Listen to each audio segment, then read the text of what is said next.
ব্রাহ্মণবাড়িয়ার সদর হাসপাতালে অগ্নিকাণ্ড, বড় দুর্ঘটনা ঘটার আগেই নিয়ন্ত্রণ।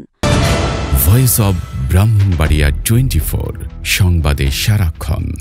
ব্রাহ্মণবাড়িয়া সদর হাসপাতালে বিদ্যুৎ লাইনে আকস্মিক অগ্নিকাণ্ডের ঘটনা ঘটেছে। তবে হাসপাতাল কর্তৃপক্ষের দ্রুত পদক্ষেপে বড় কোনো দুর্ঘটনা ছাড়াই আগুন নিয়ন্ত্রণে আসে। আজ বৃহস্পতিবার দুপুরে এ ঘটনা ঘটে।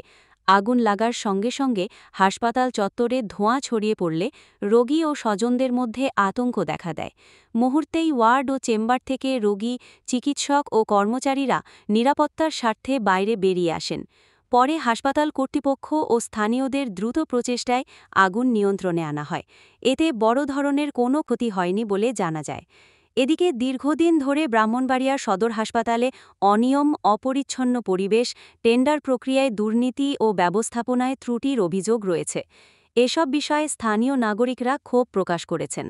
সচেতন নাগরিকদের অভিযোগ, হাসপাতাল কর্তৃপক্ষের দায়িত্বহীনতা ও নিয়মিত তদারকির অভাবেই এমন দুর্ঘটনা ও চিকিৎসা সেবা ব্যাহত হওয়ার ঘটনা ঘটছে।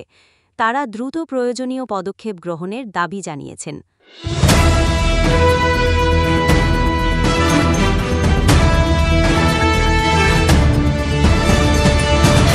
ভয়েস অব ব্রাহ্মণবাড়িয়া 24 সংবাদে সারাক্ষণ।